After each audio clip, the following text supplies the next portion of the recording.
तरह से करते हैं, किस माध्यम से करते हैं, तो आप लोग जानते हैं एक संगणक जिसको कंप्यूटर हम बोलते हैं।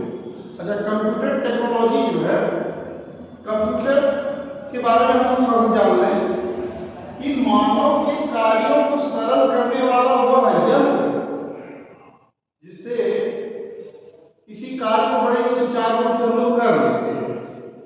मानव के समस्त कार्यों को जटिल से आसान बनाने वाला वह यंत्र जिसको हम कंप्यूटर कहते हैं, किसी भी तरह का। जैसे एक तरह से आप लोगों ने बहुत पहले सुना होगा एक अबेकस, जिसमें ऐसे ही स्लेट बना होता था, कुछ इसमें रिंग्स बने होते थे, एक इसका पार्ट है, एक तरह का ये भी क्या है, कंप्यूटर है। मतलब हर एक चीज, हर एक डिवाइस, हर एक यंत्र जो मानव के कार्यों को आसान करे, वही क्या है, संगणक या कंप्यूटर। अगर कंप्यूटर को यहाँ हम सूचना और संचार के पहले हम कंप्यूटर शब्दावली इसलिए कंप्यूटर चीजें इसलिए हम बता रहे हैं कि वास्तव में हम पहले कंप्यूटर से परिचित तो हो लें, ठीक है ना।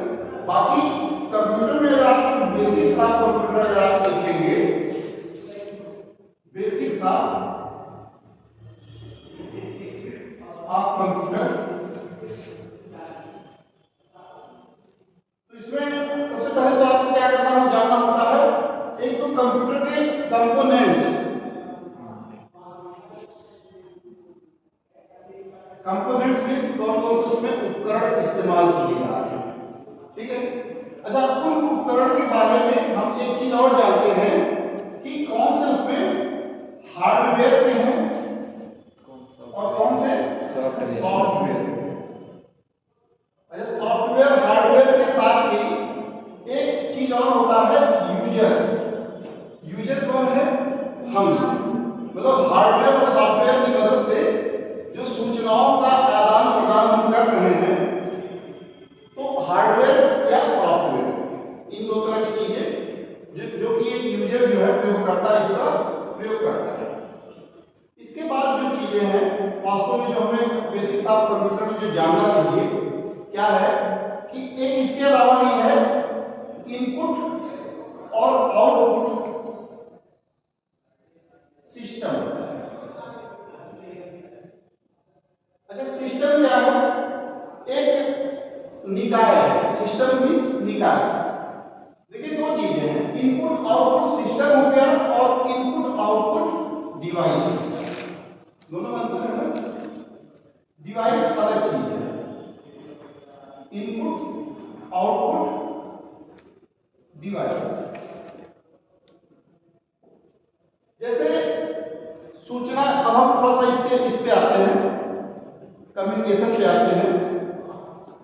वास्तव में कम्युनिकेशन क्या है, कम्युनिकेशन जो है दो पक्षों, मतलब दो माध्यम होने चाहिए कम्युनिकेशन में, बातचीत संप्रेषण में, और इंफॉर्मेशन जो होता है उसमें कोई एक माध्यम से इंफॉर्मेशन काम चल जाता है। तो दो चीज है, एक तो कम्युनिकेशन और एक है इंफॉर्मेशन। कम्युनिकेशन में हमेशा दो माध्यम चाहिए बातचीत करने के लिए, आदान प्रदान करने के लिए, संप्रेषण, जिसको हिंदी में हम बोलते हैं संप्रेषण। संप्रेषण मतलब अपनी बातों को, अपने इनपुट्स को आउटपुट कैसे करें, तो इनपुट और आउटपुट के बीच की एक कड़ी है। इनपुट क्या है और आउटपुट क्या है, इनपुट और आउटपुट के बीच की एक कड़ी क्या है, प्रोसेसिंग। प्रोसेसिंग मतलब हमने जो इनपुट दिया किसी माध्यम के थ्रू, किसी डिवाइस के थ्रू, तो बीच में प्रोसेसिंग हुई ना। जैसे मान लीजिए कि मैं अभी आपको बता रहा था एक सिस्टम है और एक डिवाइस है। सिस्टम क्या है, सिस्टम का एक तकनीक है, एक माध्यम है, एक तरीका है जो हम अपने बातों को देते हैं और फिर हमारी बातें जो है वो प्रोसीड होके आउटपुट के रूप में निकलती है, ठीक है ना। और डिवाइस क्या है, डिवाइस वह यंत्र है जिसके माध्यम से हम अपने इनपुट और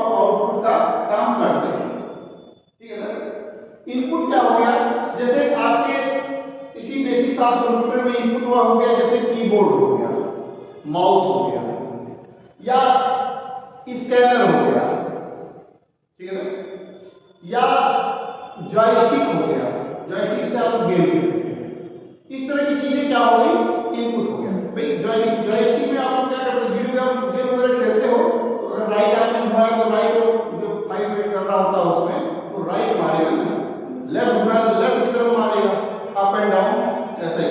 तो हम क्या करते हैं, इनपुट देते हैं ना उससे। अच्छा, इसके अलावा कुछ आउटपुट डिवाइसेस हो गए, जैसे हमारा मॉनिटर, कंप्यूटर मॉनिटर, जो कुछ भी हम लिखते हैं, टाइप करते हैं, जैसे हमने क्या लिखा, how are you, how are you, how are you. अब हमने इनपुट दिया, इनपुट के रूप में ये क्या हुआ, यहाँ पे पढ़ा गया, क्या हो गया, रीड किया गया। और रीड कैसे किया गया, रीड ओनली मेमोरी से, मतलब रोम के थ्रू क्या किया गया, रोम के थ्रू इसको रीड किया गया। और रीड करने के पश्चात, अच्छा आप लोग जब मोबाइल वगैरह खरीदते हैं या कोई डिवाइस इस तरह इलेक्ट्रॉनिक डिवाइस खरीदते हैं तो 2-3 चीजें देखते हैं, उसमें फीचर्स देखते हैं। फीचर्स में क्या फीचर देखते हैं कि जैसे ये कितने रैम का है, क्या इसका रोम क्या है, और इसका प्रोसेसर कैसा है, ड्यूअल कोर प्रोसेसर है, ऑक्टल कोर है, ऐसा है मतलब, तो उसको आप प्रोसेसर देखते हैं। तो रोम, रैम और प्रोसेसर, इन 3 क्वालिटी पे आपके जो इनपुट्स होते हैं, जैसे कहते हैं कि बहुत स्मूथली चलता है मेरा मोबाइल, वो फास्ट चलता है, मतलब आपका रोम और रैम बहुत अच्छा है, प्रोसेसर भी बड़ा अच्छा है। जैसे हमारे ही मस्तिष्क की चीजें हैं कि जैसे पूछा गया आपसे आपका नाम क्या है, तो बिना आपने सोचे समझे जितनी ही तेजी से आपने अपना उत्तर दे दिया फटाक से, मेरा नाम फलाना, तो जो भी मतलब इसमें क्षणिक जो समय लगा, बिल्कुल 1 सेकंड का बहुत कम से कम जो समय लगा, उसी में आपने क्या किया कि आपने हमारे द्वारा इनपुट किए गए मैसेज को तुरंत क्या या प्रोसेस में डाल दिया उसको, मतलब आपने उसको रीड किया, सुना, और सुनने के बाद तुरंत क्या किया, आपने तुरंत फट से उसका आपने उत्तर दे दिया, मतलब आउटपुट के रूप में आपने उसको दे दिया। लेकिन आउटपुट या इनपुट जो भी आपने किया, जैसे हाउ आर यू, और उसके बाद आउटपुट आता है आई एम फाइन। तो आई एम फाइन जो आया, तो हाउ आर यू पढ़ने के बाद और सोचने के बाद कि हम सही है कि नहीं सही है, उसको उसी हिसाब से दिया ना उत्तर, तो सही है, तो ये दिमाग, मस्तिष्क, मतलब मेमोरी से हमने सोचा ना, प्रोसेस किया उसका, और सोचने के बाद ही हमने क्या किया, आई एम फाइन। तो मेरा ये कहने का मतलब था कि संप्रेषण जो है, कम्युनिकेशन जो है, उसमें 2 माध्यम चाहिए आदान प्रदान करने के लिए, सूचनाओं का आदान और प्रदान, इनपुट और आउटपुट के लिए। और इंफॉर्मेशन के लिए माध्यम तो ठीक है, माध्यम चाहिए ही चाहिए, लेकिन उसमें 2 लोगों की जरूरत नहीं है, उसमें एक व्यक्ति ही अपनी इंफॉर्मेशन को अगले तक दे सकता है। भाई किसी को सूचना देना होगा टुडे या टुमारो की हॉलीडे, ठीक है ना, तो हमने अपनी तरफ से आपको संप्रेषित कर दिया, उस मैसेज को हमने आपको इंफॉर्मेशन को दे दिया।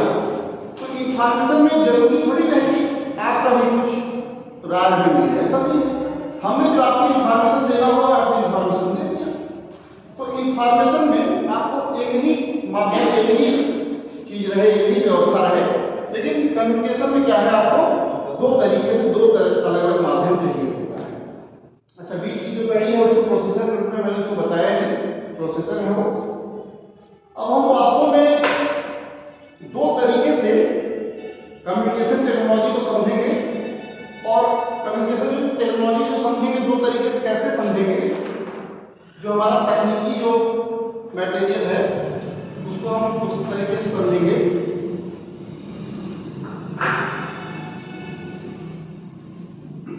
आप लोगों को, कितने लोगों को लगभग बेसिक साफ कंप्यूटर पता है? कुछ चीजें, जैसे मैं बात कर रहा था इनपुट आउटपुट, हार्डवेयर सॉफ्टवेयर, और इसमें रैम रोम प्रोसेसर,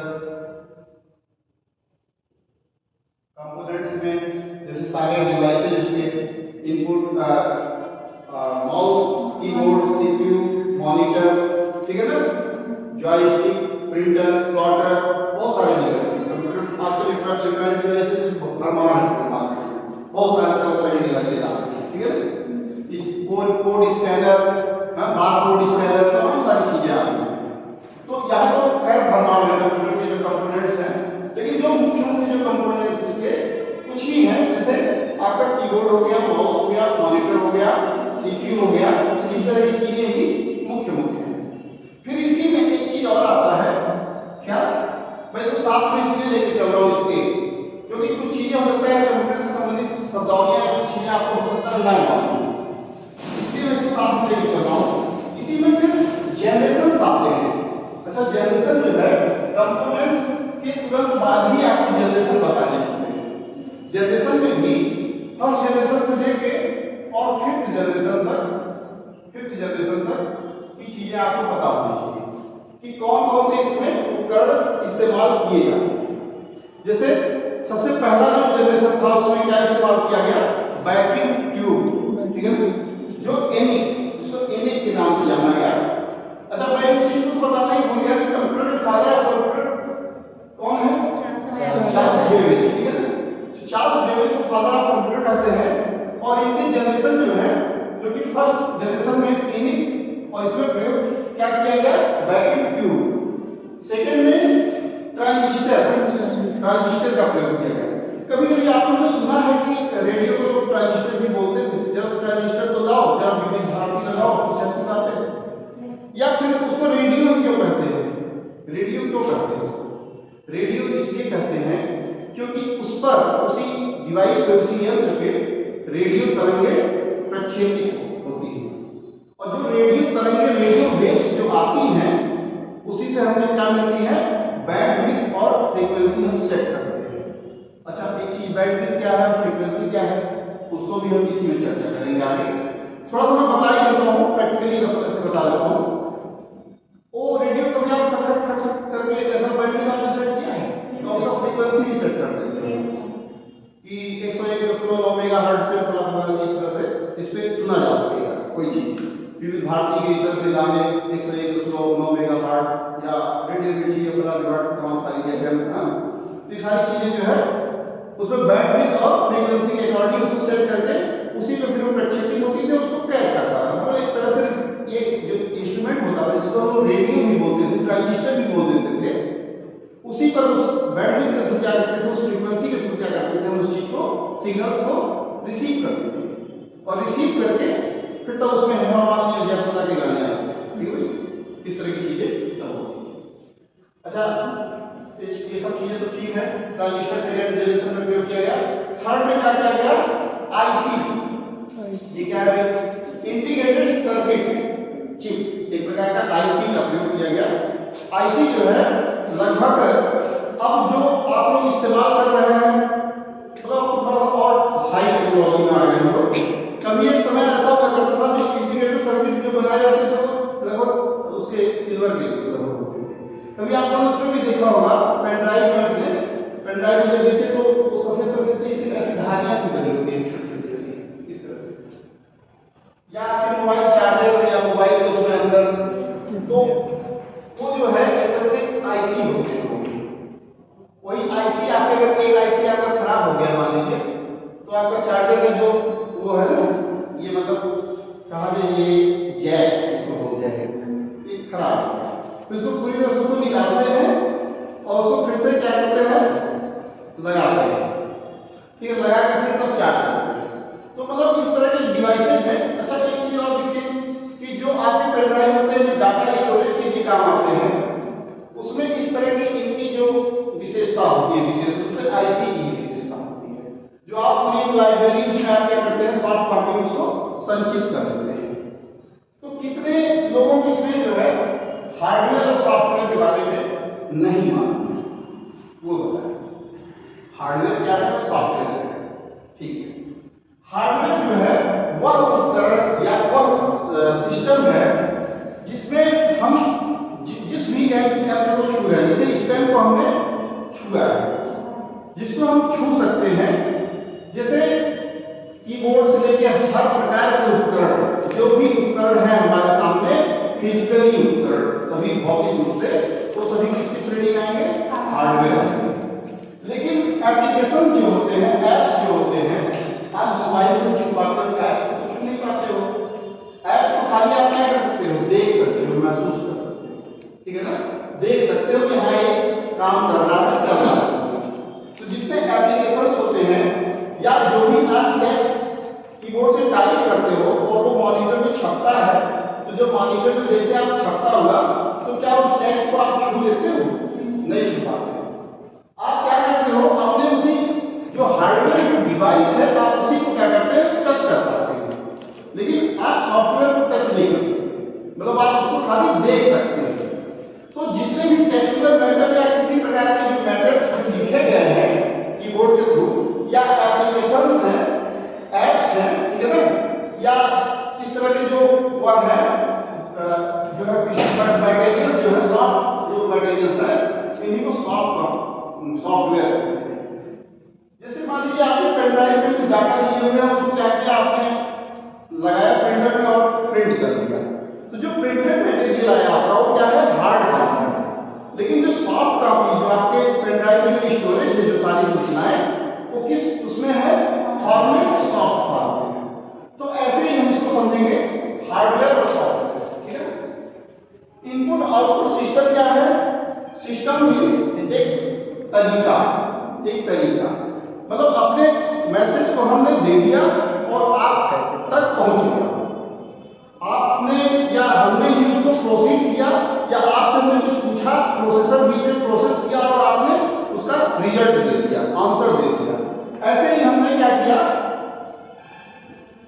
कंप्यूटर के कीबोर्ड के थ्रू हमने इनपुट्स दिए, बीच में जो सीपीयू है उसने प्रोसेसिंग किया, और प्रोसेसिंग के परिणाम स्वरूप क्या किया?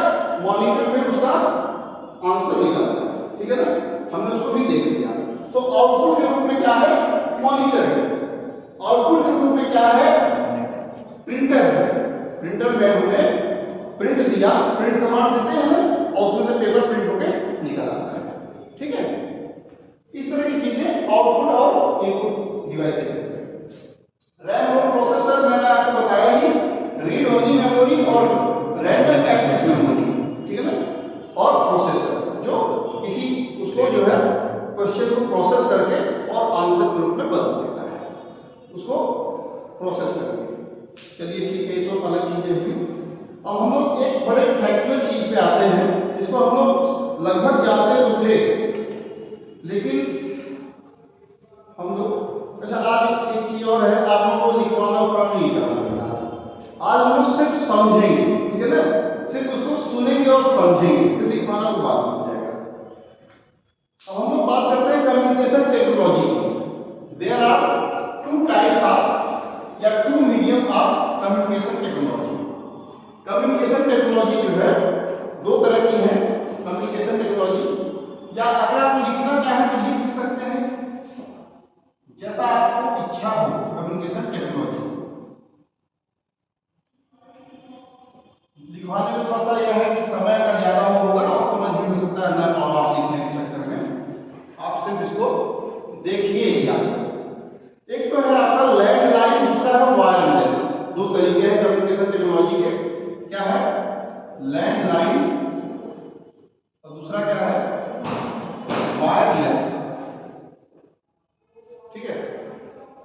जैसे आप लोगों ने एक चीज देखा होगा पहले कि आपके पास वो वाले रिसीवर्स होते थे टेलीफोन वाले, टीएनटी इसको बोलते हैं।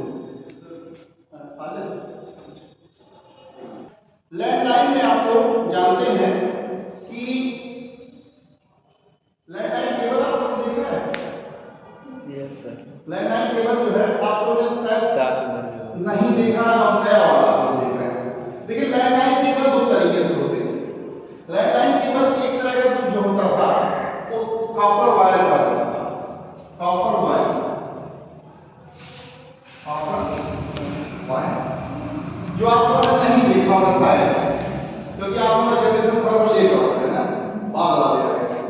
और उसके बाद फिर जो है ऑप्टिकल फाइबर, ऑप्टिकल,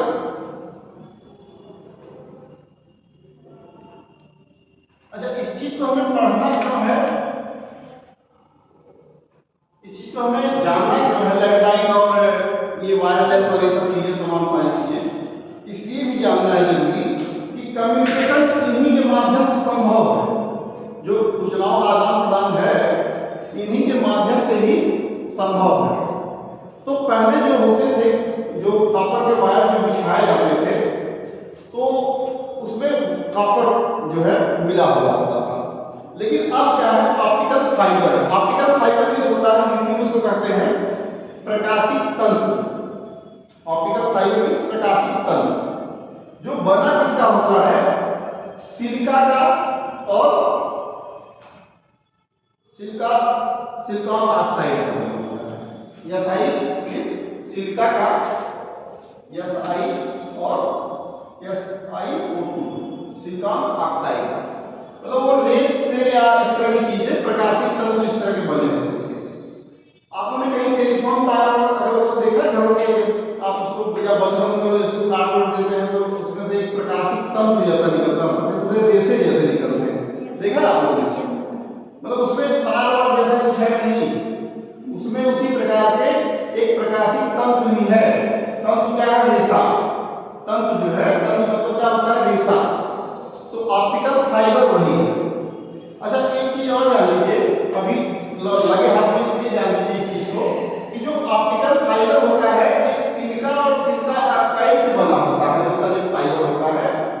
और दूसरी चीज यह है कि उसमें प्रकाश का आंतरिक परावर्तन होता है। क्यों? प्रकाश का आंतरिक परावर्तन जानते हो आप? नहीं, क्या जानते हो? आंतरिक परावर्तन जानते हो प्रकाश का? आंतरिक परावर्तन, चलिए हम कंफर्म करते चलेंगे इसको, प्रकाश का आंतरिक परावर्तन आखिर है। इसमें क्या था कि जो कॉपर वायर था वो कॉपर का बना होता था, लेकिन जो ऑप्टिकल फाइबर था वो सिलिका और सिलिका ऑक्साइड का बना होता था। लेकिन कॉपर वायर में जंग या रस्टिंग बहुत ज्यादा होता था जो वायर होता था, और जंग और रस्टिंग के साथ ही क्या होता था कि जमीन में से ही जो पड़े होते थे वायर ना, मोटे मोटे वायर को रात में चोरी कर ले जाते थे, काट के उठा ले जाते थे। क्यों उठा ले जाते थे? क्योंकि उसमें इतना कॉपर होता था कि ले जाकर उसको कॉपर को गला के अपना यूज कर लेते थे। उस जो तांबा महंगा है भाई। अच्छा, एक चीज और जानिए कि जो विद्युत चीजें चालकता है, विद्युत जो इलेक्ट्रिसिटी में बहुत अच्छे से फ्लो होती है, वो सबसे अच्छी धातु कौन सी है? हीरा है। सबसे अच्छी जो धातु है वो हीरा है।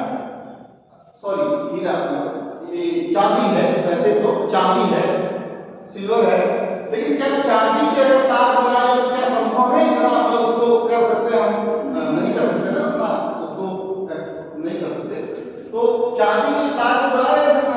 तो चांदी के बाद क्या है, कॉपर की बारी आती है, तांबे की, और फिर तांबे के बाद एल्यूमिनियम, फिर एल्यूमिनियम के बाद और तमाम सारी चीजें, लोहे वगैरह। तो मतलब सबसे अगर अच्छा चालक माना जाए तो क्या है, कॉपर है, उसके बाद अरे चांदी है, उसके बाद कॉपर है। अच्छा ठीक है, ये तो सब कुछ ठीक था, लेकिन इसमें क्या होता था, जंग लगने की समस्या होती थी, और महंगा होने के कारण क्या होता था कि वो चोरी हो जाती थी। अब इसमें इतना ही नहीं, लैंडलाइन जो बिछाई जाती थी तारें, उसमें एक समस्या और बड़ी होती थी। क्या होती थी समस्या बड़ी? कि वो जो तारे पीछे रहते थे, कनेक्शन पीछे रहते थे, उसमें बहुत सीमित कस्टमर्स ही हो सकते हैं, बहुत ज्यादा भरमार नहीं हो सकती है। और ज्यादा भरमार होने की वजह से जानते हो, उसका एक लिमिट होता था। लेकिन अगर ज्यादा भरमार उसमें हो जाती थी तो कंजेक्शन या बिजी होता था या फिर क्रॉस कनेक्शन हो जाता था। पता चला मौसी पास जा रहा है, कोई और उठा लिया, हेलो कौन? अच्छा मौसी नहीं है, उधर कुछ और आवाज आ रही है, और जिसके पास हमने कॉल किया उसके पास भी कोई आवाज पहुंची है। तो वो फिर दोबारा जब कॉल होती है क्या होता है, अरे भैया तुम्हारी आवाज कैसी आ रही है? अरे मेरे पास भी ऐसी कोई आवाज आ रही है। अच्छा अच्छा, क्रॉस कनेक्शन हो गया था क्या? मतलब कॉपर वायर में क्या होता था कि ऐसा कंजेशन होता था, ऐसा क्रॉस कनेक्शन हो जाता था कि कॉपर वायर उतने ज्यादा लोड को बर्दाश्त नहीं कर पाता था। जो लैंडलाइन होती थी, जो लैंडलाइन में हम तारों की बात कर रहा हूँ, वायरलेस की मैं बात नहीं कर रहा हूँ। अभी मैं सिर्फ लैंडलाइन के कनेक्शन से ही मैं बात कर रहा हूँ। इसके बाद जो है इसके साथ ही एक चीज और होती थी कि बार बार खुदाई करना, कट जाता था, फिर वो एक्सचेंज वाले आते थे, उनको बार बार बुलाइए तो वो आते भी नहीं थे, कई कई दिनों तक लैंडलाइन जो है ठप पड़ा रहता था। और पानी वाला आया, पानी अपना सही करने की जगह वो चक्कर आपका काट के तार चला गया।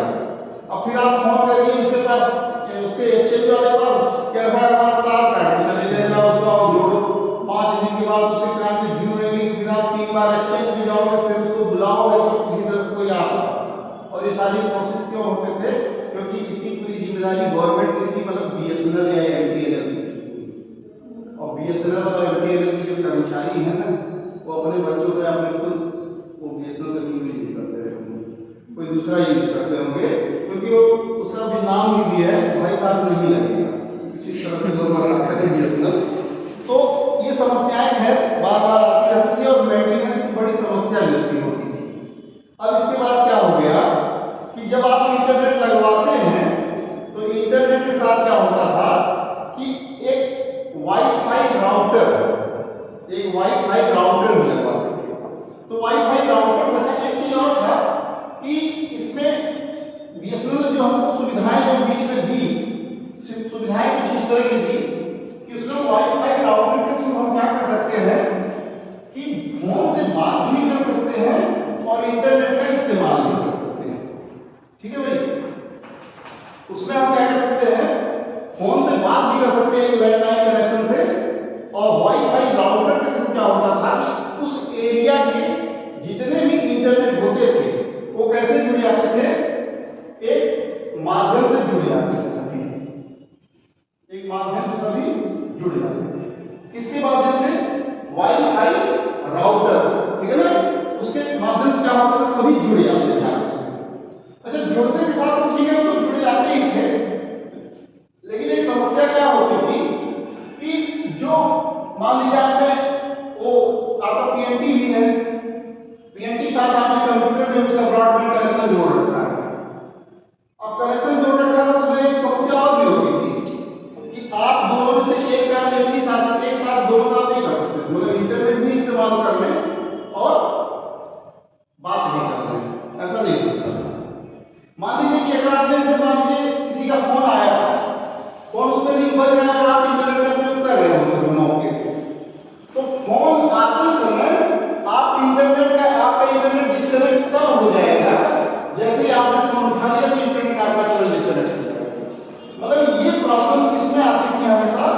लैंडलाइन कनेक्शन तब आती थी जब आपके पास इस तरह की कॉपर वायर और इस तरह की समस्याएं जब होती थी तब। ये तो अभी भी है सर।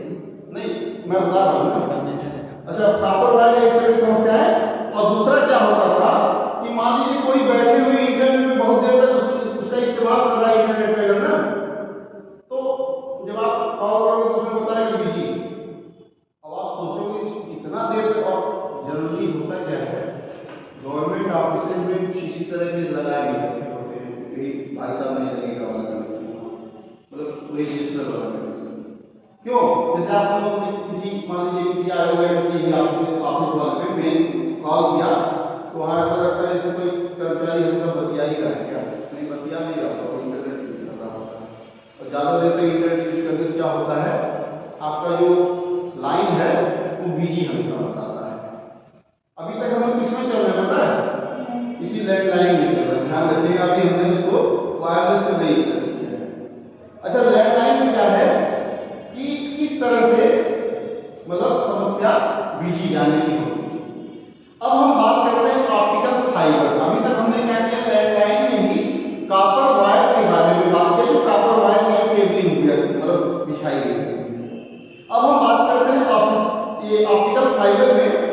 ऑप्टिकल फाइबर में एक साथ बहुत सारे कनेक्शन दिए जा सकते हैं, मतलब उसमें कोई दिक्कत नहीं है। और एक चीज आप लोग और जानते हैं कि उसमें जंग लगने की कोई समस्याएं नहीं रहती है और गुणवत्ता भी उसमें रहती है, उसकी क्वालिटी भी होती है। और दूसरा यह है कि उसके रख रखाव में भी ज्यादा कोई समस्या नहीं आती है, ठीक है ना। आज तक उसको बंधन छिड़ के अलग न कर दे फाड़ तोड़ के, तब तक उसकी गुणवत्ता में कोई दिक्कत नहीं आती, मतलब जैसे तैसे वो काम करता है।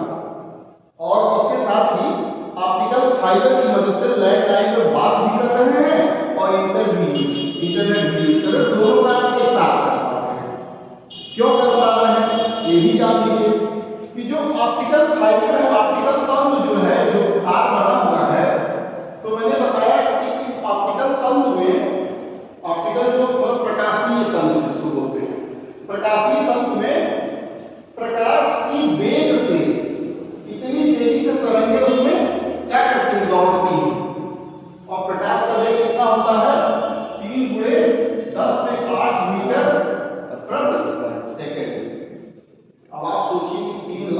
मीटर प्रति सेकंड अगर बहुत तेजी से दौड़ रहा है, क्या तरंगे, तो क्या कोई प्रॉब्लम इस तरह की आएगी?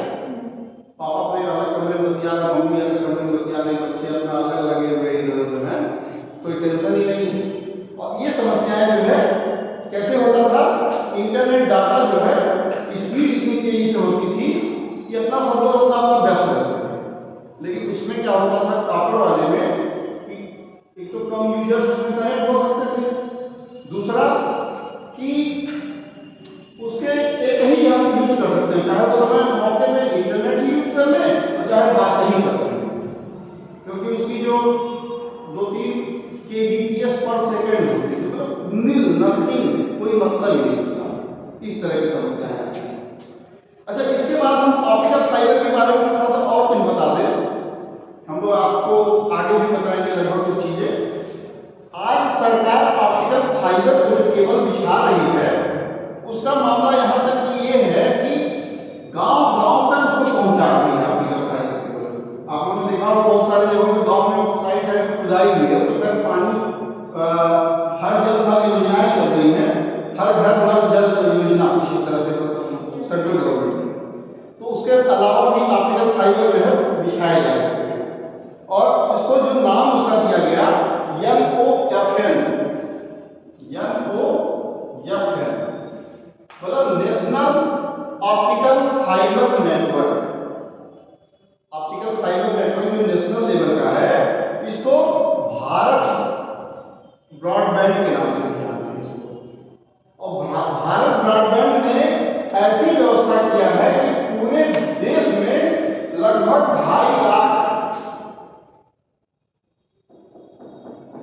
2.5 लाख गांवों को, ग्राम पंचायतों को जोड़ दिया है। अब आप सोचिए कि 2.5 लाख गांव को किसने जोड़ा है? भारत ब्रॉडबैंड ने, अथवा NOFN ने, नेशनल ऑप्टिकल फाइबर नेटवर्क के माध्यम से 2.5 लाख गांव को जो ग्राम पंचायतों को, गांव को नहीं ग्राम पंचायत, और इस तरह से लगभग 6.5-7 लाख कुल गांव है भारत में। ठीक है ना भाई, एक ग्राम पंचायत में 2-3 गांव भी तो होते हैं, समझ रहे हो? एक ग्राम सभा में या एक ग्राम पंचायत में 2-3 गांव भी तो होते हैं ना, तो इस माध्यम से वो सभी जुड़े हुए होते हैं। यहाँ हम बड़े यूनिट के रूप में ग्राम पंचायत होते हैं, 2.5 लाख के आसपास में हैं। और सबसे खास चीज क्या है कि गवर्नमेंट की जो प्लानिंग है वो 100 kbps नहीं, आप लोगों की मोबाइल में कितने kbps तक के लगभग पर सेकंड के हिसाब से स्पीड होती है? 250, 300, 500, 600 का भी मान लीजिए बहुत अच्छा नेटवर्क आया, 600 kbps, kbps नहीं mbps, 100 मेगापिक्सल, इस तरह से mbps, ठीक है ना? तो देने का संकल्प है। इस मामले में NOFN को सक्सेसफुली कवर करने वाले जो राज्य हैं कौन है पता है? भारत में तो ये शुरू किया गया है योजना, लेकिन इसमें सक्सेसफुली केरल राज्य कंप्लीट हो चुका है। और केरल में भी एक जिला है इदुक्की, इदुक्की जिला है। 100% काम सबसे पहले उसका पूरा हो चुका है। ये सब आपके जनरल नॉलेज की चीजें हैं कि NOFN national optical fibre network जो है, जो लैंडलाइन की सिर्फ बात करी हुई है, सिर्फ लैंडलाइन की बात करी। लैंडलाइन में हमने क्या बात किया? पहले तो हमने कॉपर वायर के बारे में बात किया जो केबल के रूप में था, दूसरा हमने किस बारे में बात किया कि ऑप्टिकल फाइबर जो केबल था उसके बारे में बात किया, लैंडलाइन में।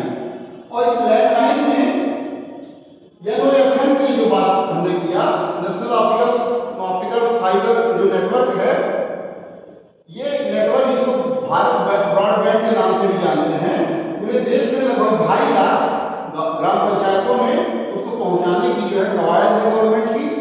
और दूसरी चीज कि केरल राज्य सबसे प्रथम है इसमें, और उसकी जो इदुक्की जिला है उसमें 100% काम कंप्लीट सबसे पहले हो गया, और केरल में भी कंप्लीट हो गया सबसे पहले। चलिए, अब हम लोग एक चीज पे इतना तो लोग इसके लिए था, अब हम लोग बात करते हैं वायरलेस है। वायरलेस के बारे में बात करेंगे।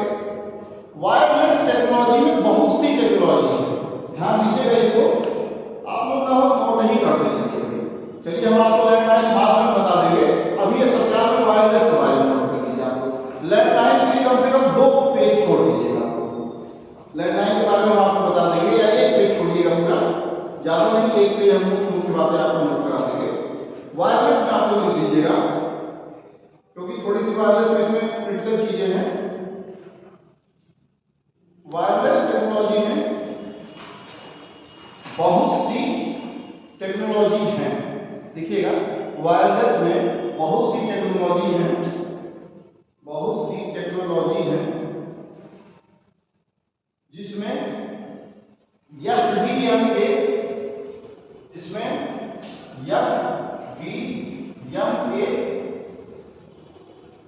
दूसरा है TDMA, अच्छा FDMA का आप लोग फुल फॉर्म में नोट कर लीजिए, frequency division multiple access, frequency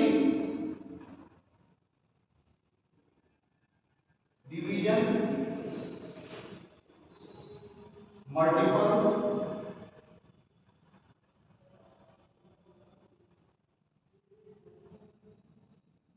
access, frequency division multiple access. इसके बाद है TDMA, इसके बाद है TDMA,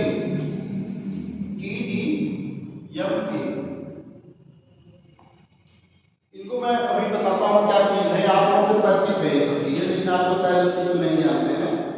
time division multiple access, यहाँ पे जहां हम फ्रीक्वेंसी की बात कर रहे थे, सिर्फ आप यहाँ टाइम निकाल दीजिएगा, बाकी सारी चीजें वही। Time division multiple access. इसके बाद है CDMA, CDMA,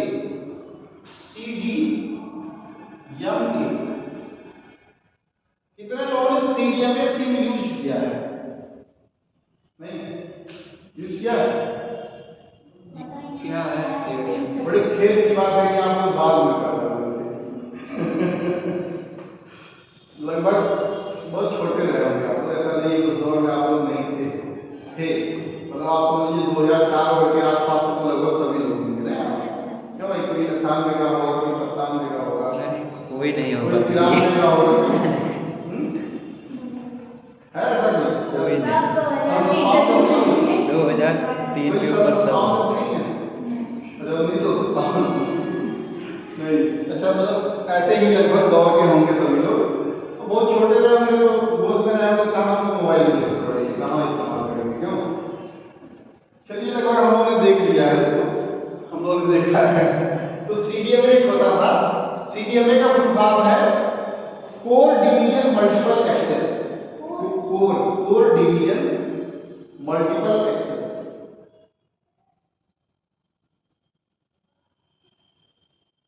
इसमें लिखिएगा अगली लाइन से, परंतु आज GSM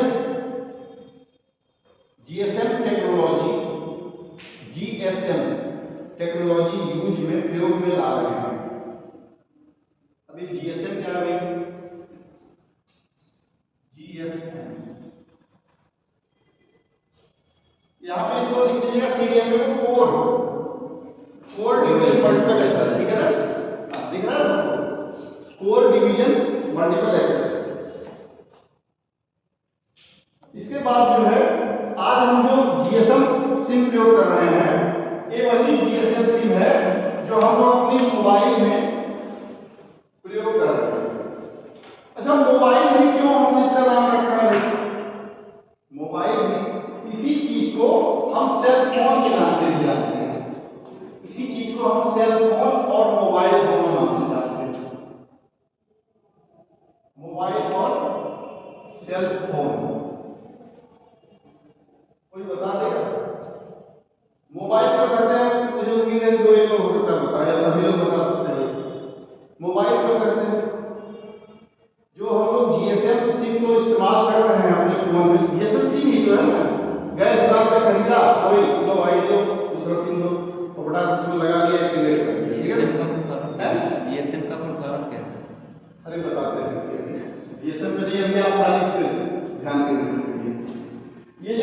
मोबाइल और सेल फोन है, ये सेल फोन क्यों कहा जाता है और मोबाइल क्यों कहा जाता है? सेल फोन का मतलब होता है जैसे वो छोटे छोटे इंस्ट्रूमेंट से मिलके बना है। हैं? छोटे छोटे इंस्ट्रूमेंट से मिलके बना है। छोटे छोटे इंस्ट्रूमेंट से नहीं, सेल फोन इसलिए कहा जाता है मतलब आप पहुंचने का प्रयास कर रहे हैं लेकिन वो दूसरे सेंस में होगा। और मोबाइल क्यों कहते हैं? मोबाइल का अर्थ होता है दो साथी। हैं? मोबाइल का अर्थ होता है दो साथी। नहीं, टेलीफोन होता है आपके पास, ठीक है मोबाइल में जो है, मोबाइल में जानते हैं मूवमेंट कंडीशन, मोबिलिटी कंडीशन में, जहाँ मतलब है हियर एंड देयर, अत्र एंड तत्र, कुत्र अत्र, मतलब मोबाइल का मतलब होता है मूवमेंट, या इस टेक्नोलॉजी के मूवमेंट के साथ जो प्रयोग करते हैं, इस टेक्नोलॉजी को मूवमेंट के साथ प्रयोग करते हैं। मान लीजिए नीचे नेटवर्क नहीं मिला, चढ़ गया टावर तो मोबाइल लेके हेलो हाँ करने लगे ना, या यहाँ नहीं मिला तेज थोड़ा सा, या घर पे मान लीजिए फाउंडेशन है, मम्मी पापा सबको धीरे से नीचे निकल रहे हाँ तो क्या है, मतलब उसको इधर उधर लेके घूम रहे हैं ना, तो मतलब क्या है मोबाइल का प्रयोग है कि मूवमेंट कंडीशन में उस डिवाइस का हम क्या कर रहे हैं, प्रयोग कर रहे हैं। तो मोबाइल मींस क्या होता है पता है? गतिशीलता। मोबाइल जो है गतिशीलता, मतलब आप एक जगह नहीं रुके हुए, लेके लगातार बतिया जा रहे, फोन में लगे तो भी हेलमेट को फंसे हुए, बाइक पे हेलमेट को उसको लगा रखे हैं, गतिशील हो रहे हैं। तो ये है आपका मोबाइल। और सेल फोन इसको क्या कहते हैं? अभी थोड़ा वेट कीजिए, मैं बताता हूँ सेल फोन क्यों कहते हैं। चलिए मोबाइल का हो गया भाई, अब हमने मोबाइल का नाम ले लिया कि मोबाइल में उसको हमने जीएसएम सिम लगा रखा है। जो भी आप जाके सिम खरीद लेते हो, सिम लगा लेते हो अपने मोबाइल में, उसको आप एक्सेस कर लेते हो, वो क्या है? GSM SIM. अब एक चीज और ध्यान दीजिएगा, एफडीएमए का ही एक प्रकार है जिसको हम जीएसएम कहते हैं। सबसे ऊपर वाला आपने क्या लिखा है? एफडीएमए, जिसको हम जीएसएम कहते हैं। लिखिए पॉइंट्स में बता के लिखिएगा इसको। एफडीएमए का ही एक प्रकार है, एफडीएमए का ही एक प्रकार जिसको हम जीएसएम कहते हैं।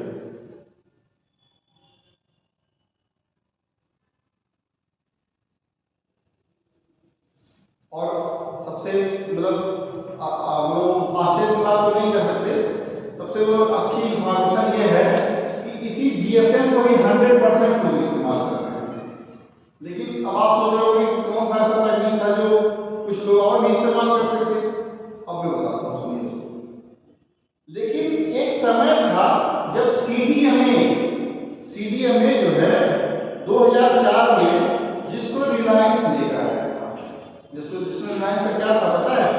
कर लो दुनिया मुट्ठी, ठीक है ना, और उसका एक अलग टाइप का टोन भी बजता था, और वो कहता था कि कर लो दुनिया मुट्ठी में।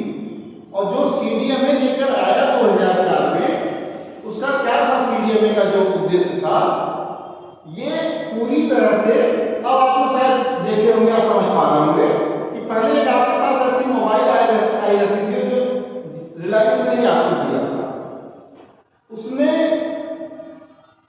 असेंबल्ड एक तरह से सिम रहता था, मतलब वो ऐसा सिम होता था जिसको आप निकाल के चेंज नहीं कर सकते थे, वो फिक्स रहता था उसी में। और ये जो सीडीएमए जो सिम जो मतलब किया जो खोज, ये अमेरिका ने किया इसका खोज, सीडीएमए सिम का।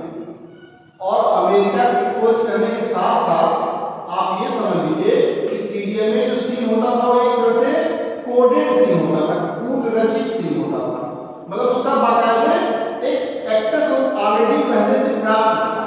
मतलब आप ऐसा नहीं कर सकते थे कि उसको आप बदल दो ऐसे उसे इधर उधर कर दो, मतलब वो हमेशा आपके मोबाइल फोन के सेट के साथ पूरी तरह से वो असेंबल्ड नहीं मिलता था, आप उसको उसमें कोई परिवर्तन नहीं कर सकते थे। और एक आश्चर्य की भी मैं बात बता दूं कि लोग क्या किए, इसी को जो है दुनिया के लगभग आज के डेट में संपूर्ण वर्ल्ड होल वर्ल्ड में 15% लोग आज भी लगभग CDMA इस्तेमाल कर रहे हैं और 85% लोग GSM का इस्तेमाल कर रहे हैं। क्यों इसका इस्तेमाल कर रहे हैं? क्योंकि ये बड़ा ही सुरक्षित होता था।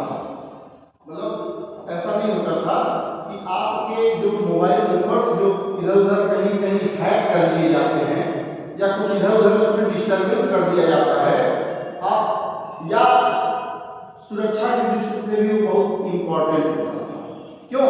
क्योंकि वो सिस्टम के साथ ही जुड़ा होता था। उसके सारे एक्सेस और सारी कोडिंग जो होती थी उसकी, वो कैसे होती थी? उसी सेट के साथ ही होती थी। और एक चीज और है कि शुरुआत में जब CDMA आया तो GSM की मंदी पड़ गई थी। GSM को कोई इसमें कुछ नहीं रहा था, CDMA को ज्यादा लोग दे रहे थे। उसका वजह भी है कि ये जो रिलायंस कंपनी है ना, इसने उसको बड़े सस्ते दामों पे दे रखा है। मतलब आप ये समझो कि 550 रुपए में ही ले जाओ आप मोबाइल और 550 रुपए में ले जाओ, साल भर आप उसको यूज करो, कोई रिचार्ज भी नहीं कराना पड़ता और इंटरनेट भी यूज करो आप उसका। ये भी था व्यवस्था कि आप उसका इंटरनेट भी आप आराम से यूज कर सकते थे। और इसी के चक्कर में पता है क्या होता था कि दूसरी कंपनियों की मंदी पड़ गई थी। कभी एक समय ऐसा था कि CDMA तो वो लोग ले लेते थे जिनको परमानेंटली उसी में फिक्स चाहिए था, लेकिन कभी एक ऐसा समय था कि किसी BSNL का सिम लेने के लिए ये पूरा रोड में बहुत लंबा तक लाइन लगा था, ये तिराहे तक लंबा लगा था BSNL के ऑफिस से लेकर तिराहे। और अगर किसी को मिल भी जाता वो सिम ना, तो अपने पड़ोसियों को आके मिठाई भी खिलाता, हमने भी किया है। वो सिम जो मिल जाता था अगर BSNL स्कूल में तो बहुत खुश हो जाते थे, कहते थे हमको BSNL का सिम मिल गया। और सिम जो है किसी भी मोबाइल में उसको लगा के यूज कर सकते थे, लेकिन CDMA मोबाइल में ये व्यवस्था नहीं थी। और उसका क्या था कि उसको अपने आप में बड़ी भारी उपलब्धि भी हम मानते थे, हमको बहुत बड़ा जगह देखिए जो मिल गया ये जो है GSM का सिम। अच्छा, इतना ही नहीं, ये समझ लीजिए कि CDMA टेक्नोलॉजी के बहुत सारे लिमिटेशंस भी थे। मतलब हर कोई एक्सेस उसको नहीं कर सकता, हर कोई उसको क्रैक नहीं कर सकता। और दूसरा क्या था कि उसकी इंटरनेशनल लाइसेंसिंग, मतलब आप समझ लीजिए कि जो आप रिलायंस के, अब आप समझ रहे हैं GSM और CDMA समझ रहे हैं ना, इससे कंफ्यूज मत हो जाना। GSM वह है जो आज के डेट में आप यूज कर रहे हो और CDMA वह था जो क्या है, जो पहले यूज करते थे आप सेट के साथ, सेट के अथवा मोबाइल के साथ जो ऑलरेडी में असेंबल्ड होता था। नहीं, इसका सिम नहीं निकाल सकते, इसका सिम नहीं निकाल सकते थे, लेकिन हम ये GSM जो सिम खरीद के लगाते हैं, एक लाया दूसरा थोड़ा, तीसरा लगाया, चौथा थोड़ा, इस तरह से। लेकिन अब इसमें भी बहुत सारी बाध्यता हो गई है। क्या बाध्यता हो गई है? जैसे आपका मोबाइल कहीं पर रजिस्टर्ड हो गया है, आपके आधार से भी वो कनेक्टेड हो गया है, और भी तरह तरह की सारी चीजें हैं जो आप इस चीज के लिए बाध्य हो गए हैं कि अब हमको यही नंबर चलाना है। भले आप उसको क्या कर सकते हैं, एक कंपनी से दूसरे कंपनी में पोर्ट करा सकते हैं। अच्छा, पोर्टेबिलिटी का भी क्यों आया मामला बीच में? जैसे मान लीजिए आपने जियो या रिलायंस में कोई सिम आपने खरीद लिया, एयरटेल खरीद लिया। अब एयरटेल क्या किया, आपने ढेर सारे सिम बेच लिया और ढेर सारे सिम बेचने के बाद ये जान गया कि प्रत्येक जो कस्टमर है वो अपने सिम को क्या किया है, रजिस्टर्ड कहीं नहीं अपने मोबाइल आधार से या हर जगह अपने ऑफिशियल पर्पज से उसको दे रखा है। तो मान लीजिए जब आप अपना नंबर बदलोगे तो सिम भी बदलना पड़ता था, सिम बदला, दूसरा नंबर लिया। लेकिन पोर्टेबिलिटी वाला सिस्टम गवर्नमेंट ने इसलिए लागू कर दिया, सुप्रीम कोर्ट के हस्तक्षेप के बाद इसलिए लागू हो गया कि हमारा ये उस कस्टमर का अधिकार है, ये नैतिक अधिकार है और कहते हैं ना जन्मसिद्ध अधिकार है कि हम इसको न खरीद के उनको खरीद सकते हैं, उनके उपयोग न करके अगले के उपयोग कर सकते हैं प्रोडक्ट। तो इसमें पोर्टेबिलिटी साहब इसलिए लागू कर दिया गया कि आप पोर्ट करा लो विद इन 24 आवर या एक हफ्ते में ऐसा कुछ हो जाता है, आपका पोर्ट हो जाता है। ठीक है ना, आप एक मैसेजिंग करते हैं छोटा सा, और मैसेजिंग करने के बाद आपका जो वन है कंपनी पोर्ट पे आता है, नंबर आपका वही रहता था, लेकिन जो कंपनी आपको सहूलियत दे रही होती है, सस्ते दाम में वो सारे आपके प्रोडक्ट्स मतलब अपने सेवाएं दे रही होती है, आप उसमें चले जाते हैं। ठीक है ना, तो ऐसे में क्या होता है कि आप जीएसएम का इस्तेमाल कर रहे होते हैं, लेकिन सीडीएम में क्या था कि उसी मोबाइल के साथ अटैच सिम था, मतलब उसको आप एक्सेस जो है कोई इंटरनेशनल लाइसेंसिंग उसमें होती थी, अगर आपका कहीं सेट हो गया तो सिम ही चला जाता, तो फिर आप उस सिम को इशू करा सकते थे, लेकिन बड़ा ही उसमें समस्या होती थी क्योंकि उस सेट के साथ, तो इसलिए उसमें थोड़ी सी बवालबाजी ज्यादा थी। लेकिन वास्तविकता यह है कि हमको और आपको इंटरनेट के बारे में जागरूकता और जो सस्ते दर पे हमको इंटरनेट और सारे फोन कॉल सब कुछ मिले, ये इसी रिलायंस की ही देन है। और रिलायंस ने इतना सस्ता दिया कि हम लोग हर कोई जो है इस्तेमाल कर सकता है। मतलब ऐसे व्यक्ति भी जिनके पास पहनने के लिए तन में कपड़े नहीं और घर में खाने के लिए भोजन भी नहीं, रिलायंस ने उनको भी मोबाइल हाथ में पकड़ा दिया, ये जानिए। और इसी सीडीएमए सिम के साथ जो उसने सेट दिए, और उसका एक वादा था कि हर हाथ में, भारतीय हाथ में एक मोबाइल होगा विद इंटरनेट कनेक्शन। और आपको जानकर एक चीज आज भी हैरानी होगी कि जो डाटा हम लोग एक दिन में 2 या 3 जीबी डाटा जो हम लोग खर्च कर देते हैं ना एक दिन में, और कितने में लगभग 300 रुपये महीने का खरीदते हैं, रिचार्ज कराते हैं, और लगभग हर डेट में 2 जीबी यूज करते हैं, पर डे 2 जीबी यूज करते हैं। लेकिन आप समझ लीजिए मॉरिशस या अदर कंट्रीज में यही 2 या 3 जीबी जो डेटा है एक दिन का खाली 2 या 3 हजार रुपये लगता है। कितना सस्ते दर पे हम लोग यूज कर रहे हैं, ये सोचिएगा। मतलब आप उतने का तो साल भर में भी नहीं कर पाते हो, उतना पैसा आप साल भर भी दे देते हो, और आप इतने आसानी से इतना सस्ता जो है यूज कर पाते हो। इसका भी एक बहुत बड़ा कारण है, मैं भी उसको भी जिक्र करूँगा क्यों ऐसा हो पा रहा है और अदर जगहों पे नहीं हो रहा है। अब एक चीज और जान लीजिए कि जो ये वास्तव में जो जनरेशन आ रही है 2G 3G 5G 4G सारी चीजें आ रही हैं, ये जनरेशन जो है जीएसएम जनरेशन ही है। मतलब जो यहाँ पे 3G 4G और 5G जो आ रहे हैं, ये इसी जीएसएम जनरेशन की देन है। जो जीएसएम जनरेशन क्या है, जो हम लोग सिम रोज बदल रहे हैं और इस तरह के अपडेटेड मोबाइल ले रहे हैं 3G 4G 2G, और ये जो जनरेशन है ये हमको क्या सुविधा दे रही है इसके लिए जान लीजिए। वास्तव में मोबाइल जनरेशन जीएसएम की जनरेशन ही है। आज जो 3G 4G की बात हो रही है, और जब जीएसएम आया तो उसके बहुत सारे लिमिटेशंस थे, इसीलिए सीडीएमए ज्यादा पॉपुलर था। अच्छा एक चीज और भी है, जब जीएसएम आया तो उसमें बहुत सारे लिमिटेशन भी थे, बहुत अच्छा नेटवर्क नहीं पकड़ता था उसमें। जैसे जीएसएम का जब बहुत शुरू वाला जब आया, मतलब इसको 0 जनरेशन नहीं कर सकते हैं हम, आपको मोबाइल भी बताएंगे। अच्छा मोबाइल वाली सारी चीजें हम क्यों पढ़ा रहे हैं पता है, क्योंकि ये इंफॉर्मेशन और कम्युनिकेशन की एक माध्यम है, इसलिए आपको इसके बारे में पूछता है।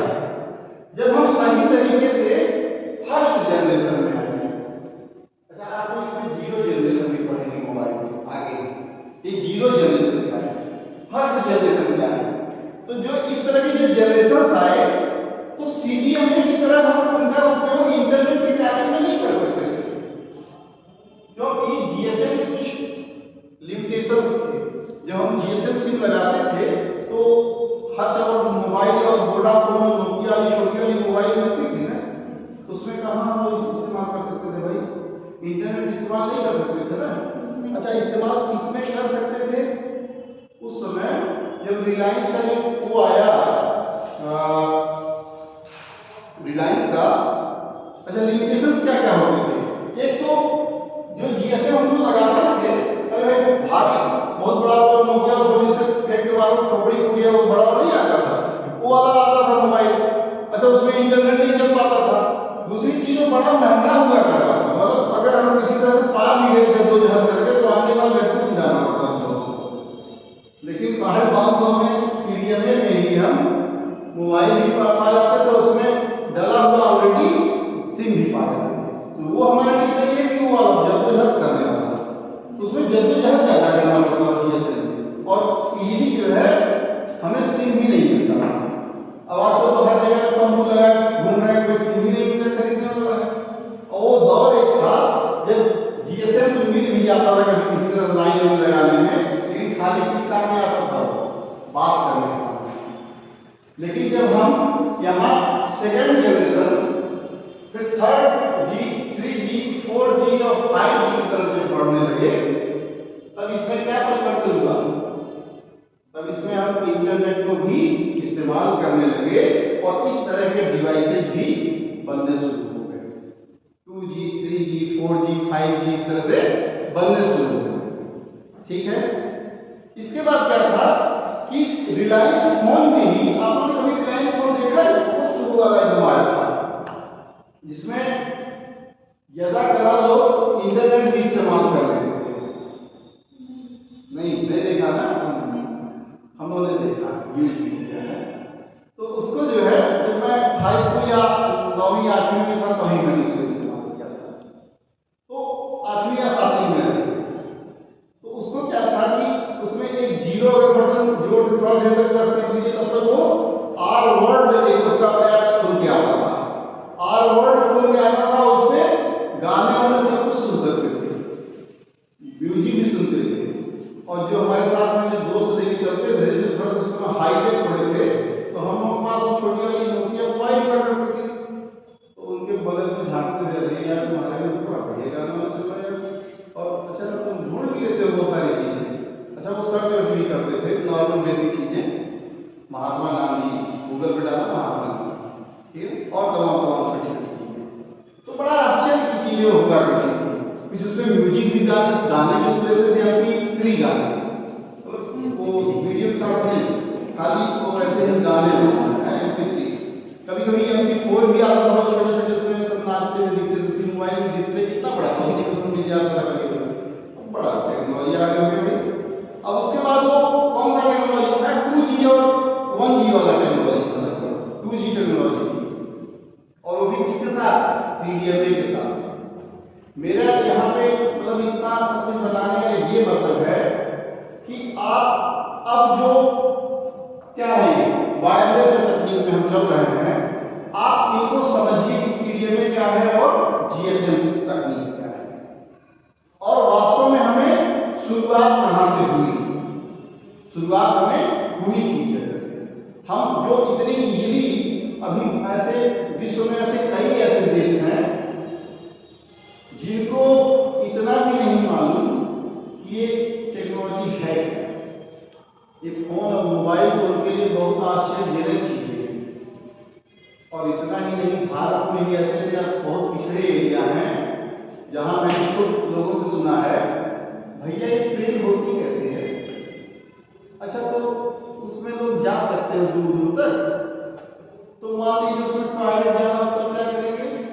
तो अच्छा उसमें बना रहता है, उसी में बना रहता है। हाँ, पहाड़ों में भी लोग ऐसा पूछते हैं, अच्छा उसी में बना रहता है। तो कैसे सब लोग देखते नहीं है वहाँ करते, अरे नहीं यार उसका अलग से डिब्बा होता है, कमरा ये सब छोटा सा बना। अच्छा तो उसी में, तो फिर वो जाता कहाँ? छोड़ो उसी में सब चला जाता है, भाई वो कुछ होता है वो चला जाता है। अच्छा तो फिर सिर्फ सो भी जाते हैं? हाँ सो भी जाते हैं, सीटें लंबी लंबी होती है, तुम्हारे बेड जैसी लंबी। अच्छा भैया हम नहीं कभी चढ़ेंगे। ऐसा भी भारत में बहुत ऐसे जगह है। धीरे धीरे मतलब ये गवर्नमेंट्स में थोड़ा सा बड़ा परिवर्तन हुआ, लोग जागरूक हो गए। मोबाइल फोन जब से आया तब से हर व्यक्ति देख सका मोबाइल में ही ट्रेन में, भले बैठा ना हो लेकिन हर गतिविधियों से वो वाकिफ भी हुआ कि क्या चीजें होती है कैसे। अच्छा इसके बाद जो है आप ये समझ लीजिए कि हमने बताया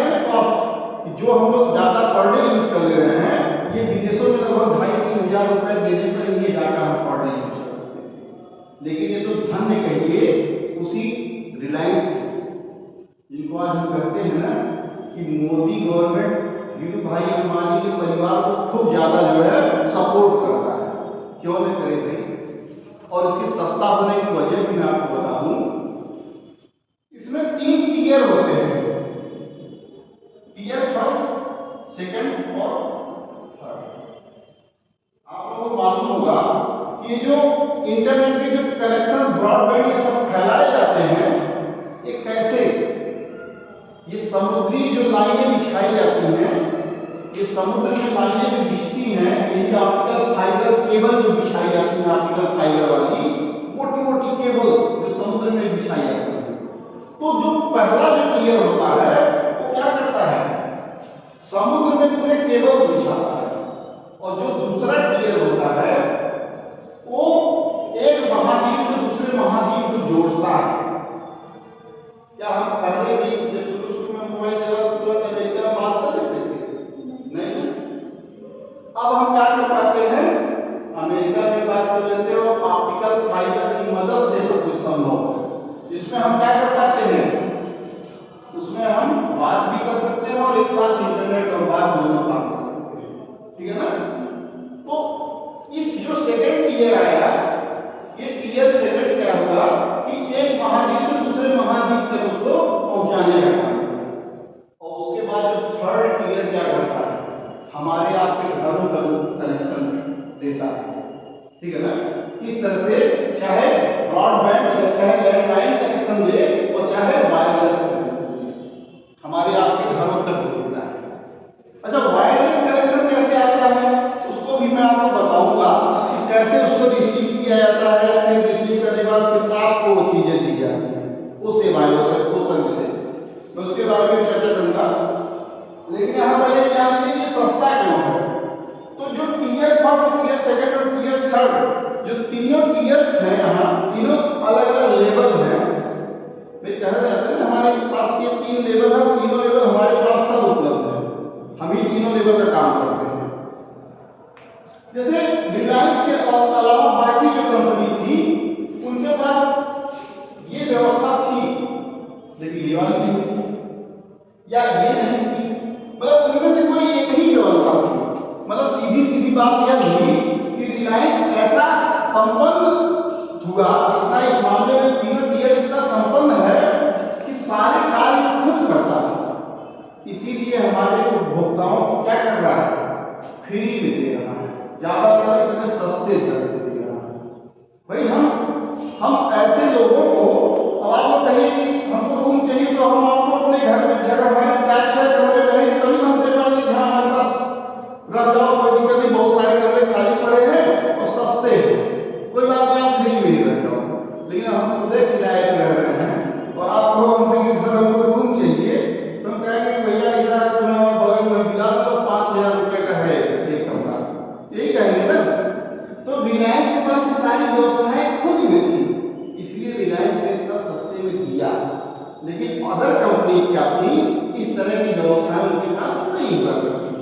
और आज भी जैसे रिलायंस ने जियो लॉन्च किया, जियो की देन ही है, जियो को थैंक, एक बार आप लोग कहिए, एक बार धन्यवाद कह दीजिए कि जियो ने आपको इतनी सस्ते सुविधा पे इंटरनेट यूजर बना दिया और इतने सस्ते में आप सब कुछ कर लेते हैं। अच्छा, इसके बाद देखिए, शुरुआत में रिलायंस ने वर्ष भर तक इंटरनेट फैसिलिटी दे दिया, ऐसा मतलब उसने दिया कि और ये सारी चीजें उसके पास सारी फैसिलिटी मौजूद थी। खुद समुद्र में केबल बिछाने से लेके एक महाद्वीप से दूसरे महाद्वीप केबल बिछाने से लेके और घरों तक पहुंचाने की सारी व्यवस्था रिलायंस के पास सब कुछ थी।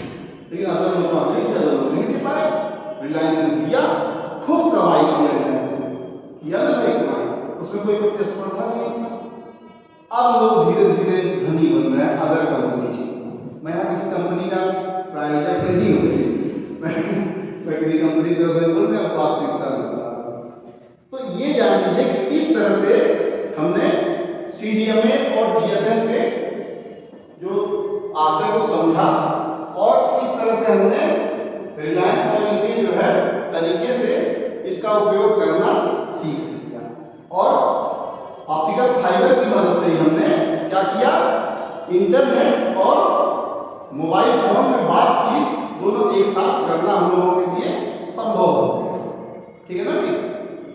तो आज के लिए उम्मीद है कि इतना है, ठीक है। कुछ चीजें थोड़ा सा और आप लोग लिख लीजिए, इसमें आप लोगों को मैं लिखवा दूंगा ये जितना भी थोड़ा छूटा हुआ है लैंडलाइन और वायरलेस पूरा को कंप्लीट करा दूंगा अगले दिन।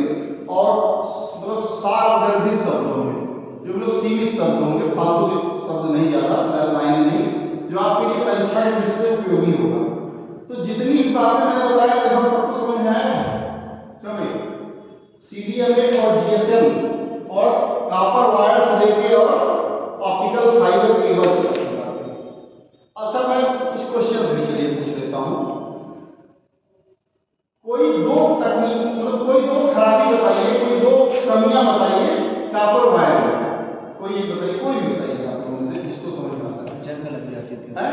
जंग लग जाती थी। जंग लगने की समस्या, कॉपर वायर, लैंडलाइन जो कॉपर वायर बिछाए जाते थे, बार बार रिपेयर करवाना पड़ता था उसको, बार बार रिपेयर बार रिपेयर कॉस्टली।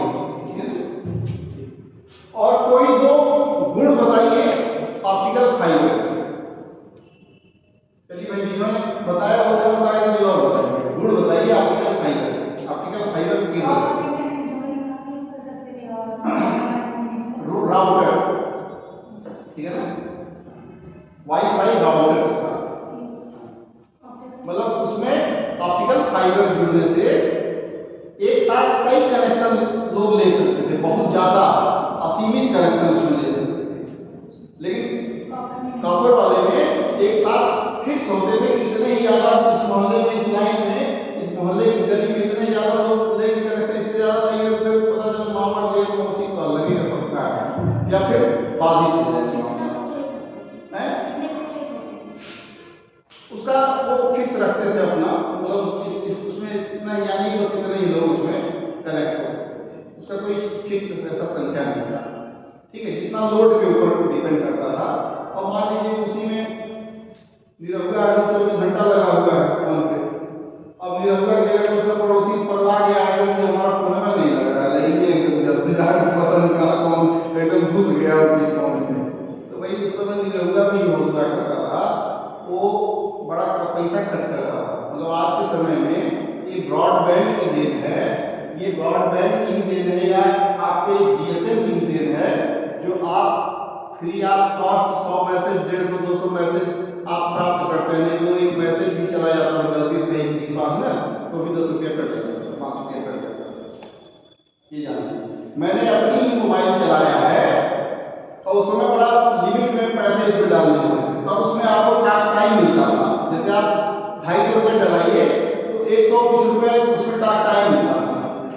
और उस समय पता है, अब तो हम मतलब जो इंटरनेट को हर समय परमानेंटली तो ऑन ही रखते हैं, तब क्या होता था कि अगर गलती से इंटरनेट ऑन हो गया तो जो हमारा टाइम मिला रहता था ना वो 0 बताता था बैलेंस। लेकिन हमारे पास क्या सुविधा थी, कंपनी देखिए व्यवस्था, हमारे पास जो उसका वैलिडिटी होता था वो तो पूरा रहता था। फिर हमको जाके जो है 50 रुपये वाला जो टैरिफ वाउचर उसमें डलाना पड़ता, जिससे हमको टाइम मिलती। ये याद तो इतना कॉस्टली हुआ करता उस समय का मैसेजिंग और उस समय का इंटरनेट। लेकिन धन्य बनाइए कि इन जियो के और रिलायंस के लोगों को इन्होंने इतना सस्ते में हमको दिया, और इसका वजह भी रहा क्योंकि इनके पास सभी व्यवस्थाएं थी, ऑप्टिकल केबल को बिछाने से लेके और उसको पहुंचाने तक घरों में सारी व्यवस्थाएं इनके पास खुद की मौजूद थी, इसलिए इन्होंने सस्ते में दिया। तो उम्मीद है आप लोगों को लैंडलाइन और वायरलेस लगभग समझ में आया होगा ठीक से। और ये FDMA, TDMA, CDMA इन सबको आप थोड़ा जानकारी में रखिए, इनका फुल फॉर्म CDMA वगैरह की फुल फॉर्म वगैरह इनका आप जानकारी में रखिए। क्यों जाइए 20 मिनट में। फिर इसके बाद हम आप लोगों को कम्युनिकेशन, इसके बाद कम्युनिकेशन के बाद जो है संचार के मुख्य पॉइंट कौन कौन से हैं, सिग्नल वगैरह क्या चीज होते हैं, सिग्नल के बाद फिर बैंडविड्थ क्या होते हैं, फ्रीक्वेंसी क्या होते हैं, इन सब के बारे में आपको हम बताएंगे। ऑप्टिकल केबल के बारे में लगभग आप लोगों ने जान ही लिया है। कुछ चीजें और इसमें अगर जो रह गई होगी भी आपको मैं बताऊंगा, ऑप्टिकल केबल या ऑप्टिकल फाइबर। मैं भी एक बात अभी बीच में किया था कि कौन सा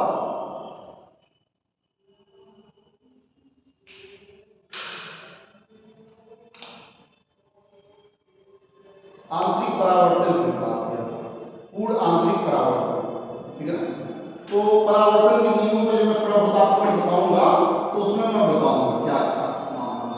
पूर्ण आंतरिक परावर्तन बस इतना ही जान लीजिए कि एक प्रकार का केबल है ऐसे, और उसमें अंदर ही अंदर ऐसे इस तरह से तरंगें कैसे चलती हैं, इस तरह से, मतलब गया और फिर अंदर ही अंदर रिफ्लेक्शन हो गया, अंदर ही अंदर रिफ्लेक्शन हो गया, और रिफ्लेक्शन के पश्चात कहाँ बढ़ा, आगे की तरफ मूव किया। अब मान लीजिए यहाँ रिफ्लेक्शन ना होता आंतरिक परावर्तन से बाहर नहीं निकल जाता, तार के बाहर निकल जाता भाई, लेकिन पूर्ण आंतरिक परावर्तन की देन थी जो यहाँ चला जाता है, फिर यहाँ से करते हुए सर्पिलाकार करते हुए वो आगे की तरफ बढ़ता गया और बड़ी तेजी से, मैंने बताया कितना 3 × 10⁸ मीटर प्रति सेकंड, इतनी तेजी से उसकी स्पीड हुआ करती थी जितनी प्रकाश की चाल होती है, ठीक है ना। सूर्य से आने में प्रकाश की जो गति होती है वो कितने समय में पृथ्वी पे आ जाती है, बताइए कोई सही। किलोमीटर होता है 8 मिनट, लगभग 8 minute 48 second 48 second, 8 minute 48 second, इतने समय में कई अरबों किलोमीटर दूर है भाई, और वहां से पृथ्वी तक आ जाती है सूर्य की प्रकाश, मतलब वो 3 लाख किलोमीटर प्रति सेकंड के हिसाब से चलता था, इतने 8 मिनट 20 मिनट में सूर्य का प्रकाश यहाँ तक कर देता है। अच्छा एक चीज और बताइए, अभी तत्काल में साइंस को खैर आप लोगों को मैं कुछ बताऊंगा, कुछ चीजें बताऊंगा ही। तरंगों के लिए, ध्वनि तरंगों के लिए क्या माध्यम की आवश्यकता होती है? होती है सर। निर्वात में नहीं आपकी आवाजें नहीं जाती, लेकिन माध्यम की आवश्यकता होती है। जैसे आप कोई धागा टाइट करो, ऐसे हल्का सा कंपन शुरू कर दो तो यहाँ से लेकर वहां तक पूरा पहुंचेगा। ध्वनि तरंगों के लिए माध्यम की आवश्यकता होती है, लेकिन प्रकाशित तरंगों के लिए नहीं, माध्यम की आवश्यकता नहीं होती, ठीक है ना। चलिए खैर